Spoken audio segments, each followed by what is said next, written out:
Europe 1. 9h30, 11h, Culture Média.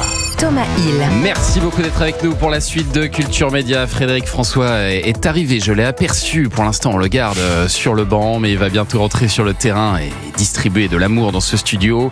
Mais on est toujours avec Hervé Matou aux commandes du Canal Champions Club qui se prépare pour une édition spéciale sur Canal+, 40 heures de programme à l'occasion de la finale de la Ligue des Champions. Ce sera samedi prochain. Et alors, je le disais, vous vous immiscez, Hervé, sur un nouveau terrain, celui de la radio, avec une émission cet été sur Europe 1 qui s'appelle Formidables échecs. Alors là, vous sortez carrément du foot, hein. Racontez-nous un peu le principe. Déjà, c'est un retour à mes premières amours, parce que j'ai commencé par la radio, comme beaucoup de gens en télévision, il y a pas mal de temps. J'avais envie de rencontres, d'interviews, de gens qui sortent un petit peu de mon prisme habituel, qui est le prisme du sport et du foot. Et donc, Formidables échecs, c'était aussi l'idée de rencontrer des gens qui ont réussi, mais qui nous racontent leur parcours et les petits désagréments, en tout cas, qu'ils ont rencontrés dans leur parcours, parce que on nous sert souvent le côté les gens qui ont réussi extraordinaire, voilà, ils ont un parcours de dingue et tout, mais on a tous eu des galères, en fait, des moments où on s'est dit ça va pas passer, je vais pas jamais me remettre de cet échec. Donc c'est un peu revisiter les parcours comme ça de personnalités dans tous les domaines culturels, essentiellement culturels d'ailleurs, et qui nous racontent. C'est pas non plus une psychanalyse gravissime, hein, c'est plutôt est-ce qu'ils en ont tiré les petits désagréments, les petits moments de honte, les petits moments de découragement. Est-ce qu'ils en ont tiré? Parce que souvent, derrière un échec, il y a une réussite. Et alors là, pour l'instant, il y a 2 premiers épisodes de 40 minutes qu'on peut écouter d'ailleurs sur europe1.fr avec Bruno Solo, avec Denis Podalides. Est-ce que vous en avez d'autres en préparation là du coup? Oui, alors l'émission sera programmée les samedis matins pendant la phase estivale. Notamment parmi les invités Clovis Cornillac, Marie-Claude Pietragala, il y a Karine Thuil, la romancière génial, extraordinaire, David Fokinos également, enfin voilà, donc des gens qui font référence dans leur domaine. Et ça n'a pas été difficile de les convaincre justement de venir parler de leurs échecs plutôt que de leurs succès? Je pense qu'ils comprennent. Déjà, ils comprennent qu'on a envie de s'amuser, que c'est pas une mise à nu. Voilà, il y a un petit côté que je souhaite léger dans l'entretien. Et après, effectivement, il y a des gens qui n'ont pas envie de parler de. C'est pas très français de parler des échecs. C'est très anglo-saxon de dire que il faut justement tomber avant de connaître une grande réussite. C'est mon côté très anglo-saxon. Vous en avez eu, vous, des gros échecs dans votre carrière, Hervé Matou? J'ai l'impression que vous avez toujours été à l'antenne, par exemple. Ça a toujours fonctionné. C'est vrai que j'ai la chance d'avoir un parcours assez rectiligne, mais si je devais m'auto-interviewer, j'aurais plein de moments à raconter, anecdotiques, et c'est un petit peu ce que je veux raconter, c'est que derrière des parcours qui sont a priori comme ça, superficiellement des success stories, il y a toujours des moments où on se dit ouf. Mais vous n'avez jamais pensé à arrêter ce métier, par exemple? Vous n'êtes jamais retrouvé dans une situation où vous dites là, l'année prochaine, j'aurai plus de boulot? Non, pas concrètement comme vous le décrivez, mais j'ai eu parce qu'on fait un métier, on est tous les trois autour du micro, on fait le même métier, et on est un métier exposé quand on débute, notamment quand on débute. Quand on se plante, si on est à la comptabilité d'une entreprise, on fait une petite erreur, vous avez le chef qui arrive et qui vous dit « Ah là, t'as fait une erreur ». Nous, on est exposés. Quand on est à l'antenne, on est seul. À un moment donné, il faut nous lâcher tout seul. C'est un peu comme un pilote d'avion. Et à un moment donné, il faut qu'il pose l'avion tout seul. Et quand on se plante, ça peut avoir des conséquences. Vous pensez à des boulettes à l'antenne, Des boulettes à l'antenne, des gros ratés, j'en ai eu en radio à mes débuts, qui m'ont fait penser que c'était fini pour moi. Et c'est un pas de côté là que vous êtes en train de faire par rapport à votre image, Hervé Matou, autour du sport. Vous aviez envie d'en sortir, ou en tout cas d'aller explorer d'autres choses?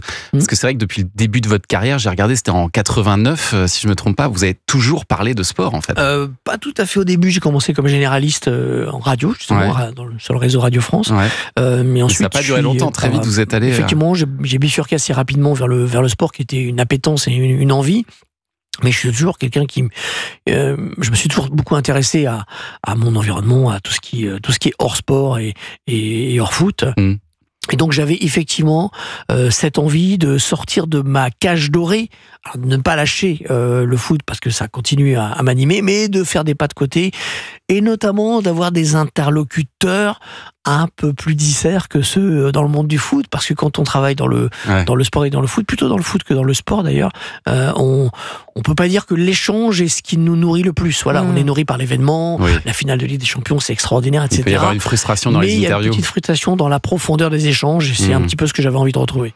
Et alors la radio aussi, ça c'est un exercice auquel vous revenez, donc finalement, et c'est étonnant que vous n'en ayez pas fait davantage d'ailleurs de la radio, parce que vous avez une voix qui est vraiment identifiable, reconnaissable, même si j'ai vu que vous ne l'aimiez pas beaucoup, votre voix. Est-ce que ça arrive qu'on aime sa voix ? Je suis pas sûr, parce que finalement, on l'entend de l'extérieur, de l'intérieur, pardon, et quand on l'entend de l'extérieur, on la reconnaît assez peu. Mais vous dites carrément que c'est pas un atout. J'étais surpris de ça. Non, je crois pas. Effectivement, je trouve pas que j'ai une voix enveloppante, etc. J'ai un peu une voix de chat éraillé. Voilà, mais bon, effectivement, elle est reconnaissable, et pour le coup, c'est quelque chose qui peut compter. C'est un marqueur. Voilà. Mais en tout cas, j'ai pas le choix. On peut pas la changer. C'est une voix qui a marqué non seulement les supporters de foot, mais aussi les gamers. Salut à toutes et à tous, merci d'être avec nous pour suivre cette rencontre. Au commentaire, eh bien c'est moi, Hervé Matou. Désolé pour ceux qui ne m'aiment pas le choix.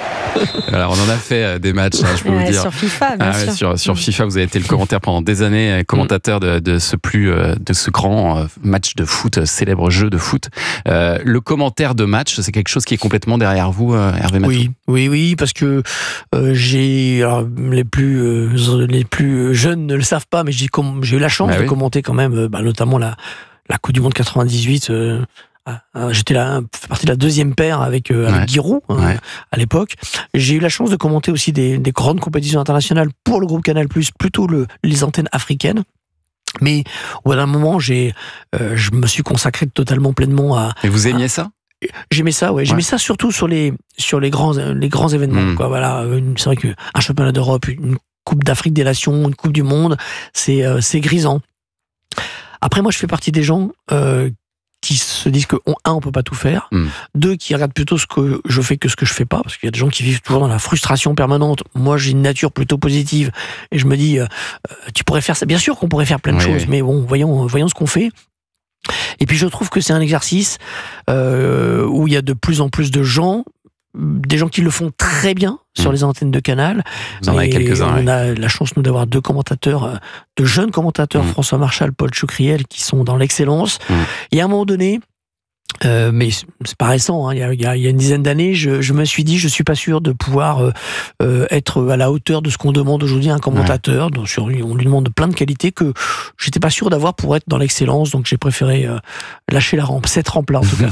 Et on va vous retrouver donc la semaine prochaine sur Canal+, le week-end prochain, pour suivre donc l'avant-match et la finale de la Ligue des Champions PSG-Inter.